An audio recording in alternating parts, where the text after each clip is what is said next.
نحمده ونصلي ونسلم على رسوله الكريم أما بعد فأعوذ بالله من الشيطان الرجيم بسم الله الرحمن الرحيم تنزيل الكتاب من الله العزيز الحكيم صدق الله مولانا العظيم اللهم صل على سيدنا محمد وعلى آل سيدنا محمد وبارك وسلم۔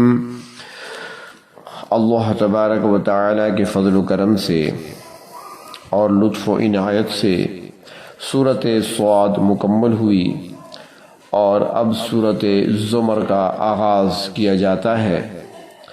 سورۃ زمر کے تعارف کے سلسلے میں چند ایک باتیں آج کے درس میں عرض کی جاتی ہیں آپ کی خدمت میں۔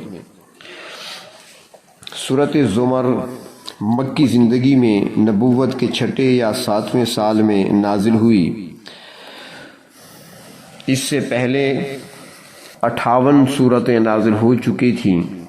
اس کا نمبر نازل ہونے میں 59 ہے اور مصحف کی ترتیب میں اس کا نمبر 39 ہے۔ یہ اس دور میں نازل ہوئی جبکہ صحابہ کرام رضی اللہ تعالی عنہم کی ایک جماعت حبشہ کی طرف پہلی ہجرت کر چکی تھی۔ سورۃ زمر کی 75 آیات ہیں اور 8 رکوع ہیں۔ سورت کا نام زمر ہے اور فرماتے ہیں کہ زمر زمرہ کی جمع ہے جس کے معنی گروہ یا ٹولہ کے ہوتے ہیں۔ اس سورت کے آخری رکوع میں جنت اور جہنم کی طرف جانے والے گروہوں کا ذکر ہے، تو فرماتے ہیں اسی مناسبت سے اس سورت کا نام زمر رکھا گیا ہے۔ جو مضامین سورت صاد میں بیان ہوئے اس سورت میں بھی تقریباً ملتے جلتے وہی مضامین بیان ہوئے ہیں۔ گزشتہ سورت یعنی سورت صاد کی ابتدا بھی اور انتہا میں بھی قرآن پاک کے بطور نصیحت ہونے کا ذکر تھا، تو اس سورت کی ابتدا اور انتہا میں بھی یہی مضمون آ رہا ہے۔ سورت صاد کے شروع میں، پھر درمیان میں اور پھر آخر میں توحید و رسالت کا بیان تھا، تو اس سورت میں بھی ایسا ہی ہے۔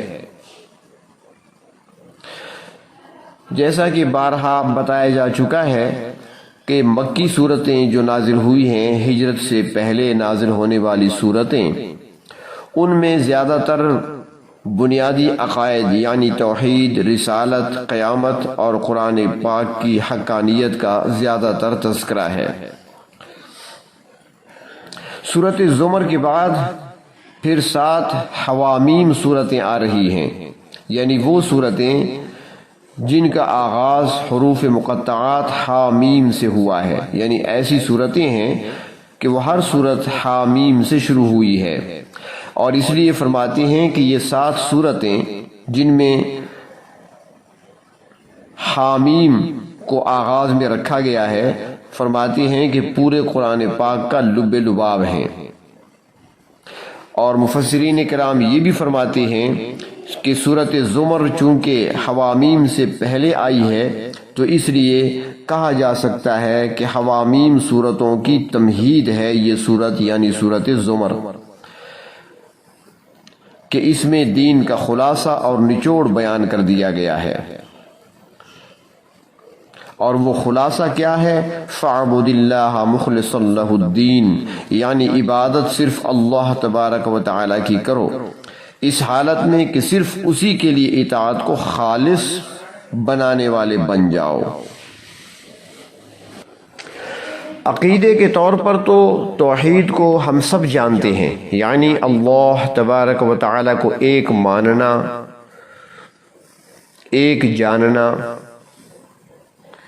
لا ضد له ولا ند له ولا مثل له ولا مثال له ولا مثیل له، اس کا کوئی کفو نہیں ہے، اس جیسا کوئی نہیں، نہ تو ذات میں اور نہ ہی صفات کے اعتبار سے، اور عقیدہ توحید کی وضاحت جامع انداز میں بڑے خوبصورت طریقے سے سورۃ الاخلاص میں ملتی ہے۔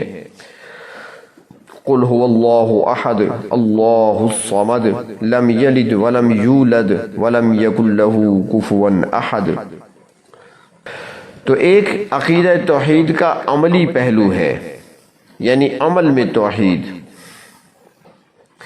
کسی انسان کی طلب کے انتخاب اور معیار سے عملی زندگی میں اس کی ترجیحات کا پتہ چلتا ہے۔ اس لحاظ سے ہر انسان گویا طالب ہے، اور ہر انسان اپنا کوئی نہ کوئی مطلوب بھی رکھتا ہے۔ سورۃ حج میں اللہ تبارک و تعالی نے بتوں اور بتوں کے پجاریوں کے حوالے سے طالب اور مطلوب کے اس رشتے کی اہمیت اور نوعیت کو بیان فرماتے ہوئے ارشاد فرمایا، ضعف الطالب والمطلوب۔ تو ایک ذی شعور مخلوق ہونے کی حیثیت سے لازمی ہے کہ ہر انسان کا کوئی مطلوب، کوئی آئیڈیل اس کے سامنے ہو جسے وہ اپنا مقصد حیات سمجھے، مگر عملی طور پر ایسا نہیں ہے۔ عملی طور پر انسانوں کی اکثریت کا کوئی اعلیٰ مقصد حیات ہے ہی نہیں، اور وہ محض اپنی جبلت کے محرکات کے تحت حیوانی سطح پر زندگی گزار رہے ہیں۔ جس طرح حیوانات اپنی جبلی خواہشات پوری کرتے ہیں، اسی طرح وہ بھی کھاتے پیتے ہیں، بچے پیدا کرتے ہیں اور ان کی پرورش کرتے ہیں۔ اس کے علاوہ اور کوئی مقصد ان کی زندگی میں نہیں ہے۔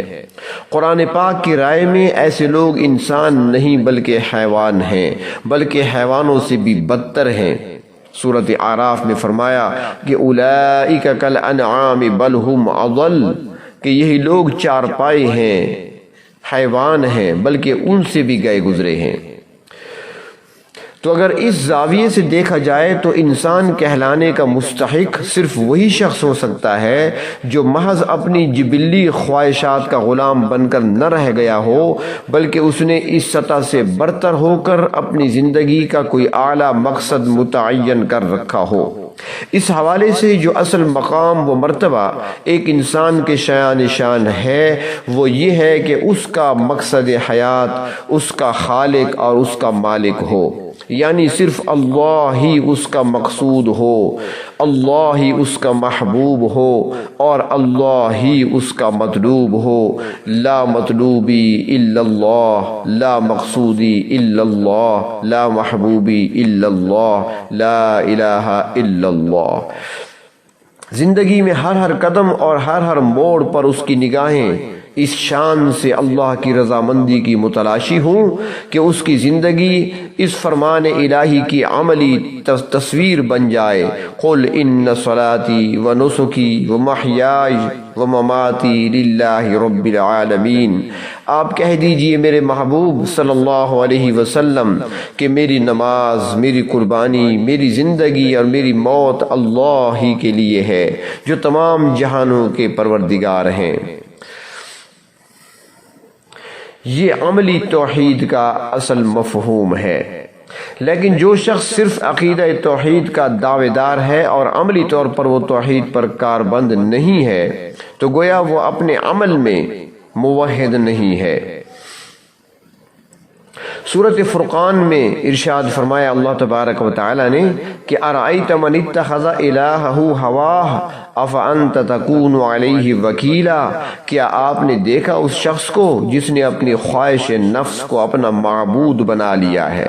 تو میرے اے پیغمبر صلی اللہ علیہ وسلم، کیا آپ ایسے شخص کی ذمہ داری لے سکتے ہیں؟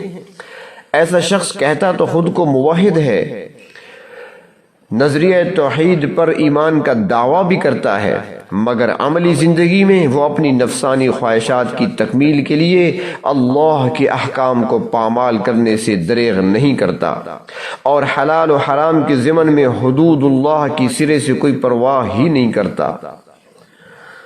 ایسے ہی شخص کو نبی اکرم صلی اللہ علیہ وسلم نے درہم و دینار کا بندہ قرار دیا۔ آپ صلی اللہ علیہ وسلم کا فرمان مبارک ہے، تعس عبد الدینار و عبد الدرہم،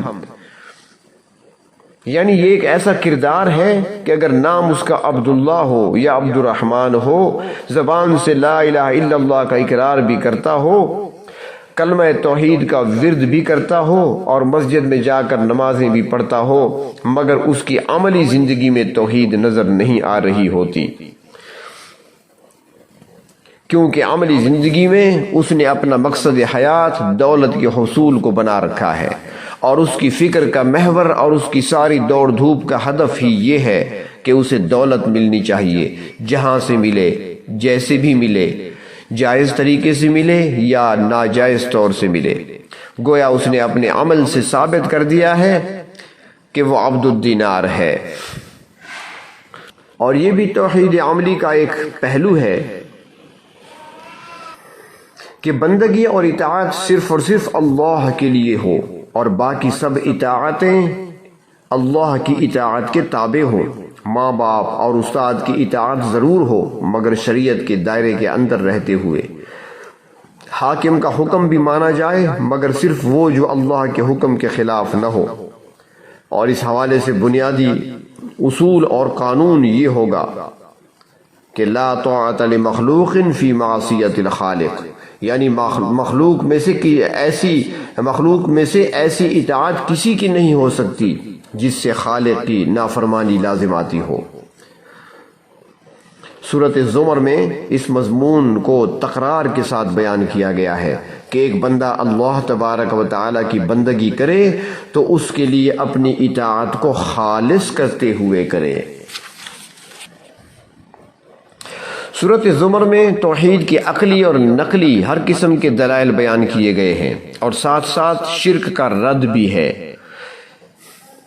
چاروں بنیادی مسائل میں سے توحید کا پہلو اس صورت میں زیادہ نمایاں ہے۔ قرآن کریم کی حقانیت کو بیان کرنے کے ساتھ ساتھ اس سے جن لوگوں نے فائدہ اٹھایا، نفع اٹھایا، مستفید ہونے والے جو لوگ ہیں، ان کے اوصاف کو بھی بیان کیا گیا ہے، اور جن لوگوں نے اس کلام پاک سے اعراض برتا ہے ان کا انجام بھی بیان کیا گیا ہے۔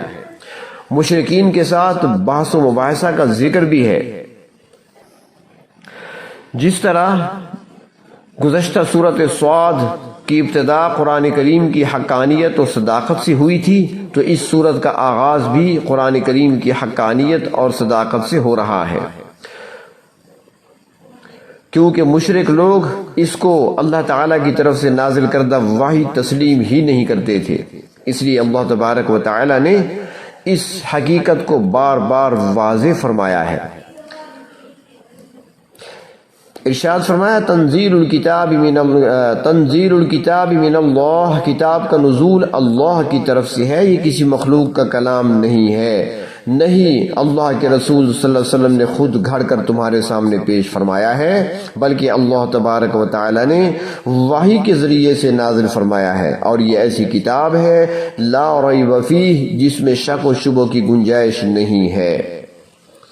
اگر کوئی شک کرتا بھی ہے تو اس کے اپنے عقل کی خرابی تو ہو سکتی ہے، مگر اس کتاب میں کوئی شک نہیں ہے۔ جس طرح کوئی بھینگا آدمی ہو تو اس کو ایک چیز جب وہ دیکھتا ہے ایک چیز کی طرف تو اس کو دو نظر آتی ہیں، اور کوئی یرقان کا مریض ہو تو اس کو ہر چیز زرد رنگ کی نظر آتی ہے، حالانکہ ایسا ہوتا نہیں ہے۔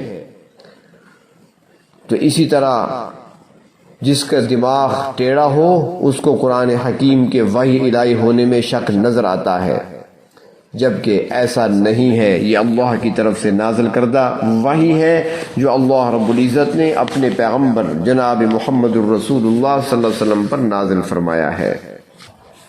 سورۃ الزمر کے تعارف کے سلسلے میں چند باتیں عرض کر دی ہیں، انشاءاللہ کل سے باقاعدہ سورت کا آغاز ہوگا۔ وآخر دعوانا ان الحمد للہ۔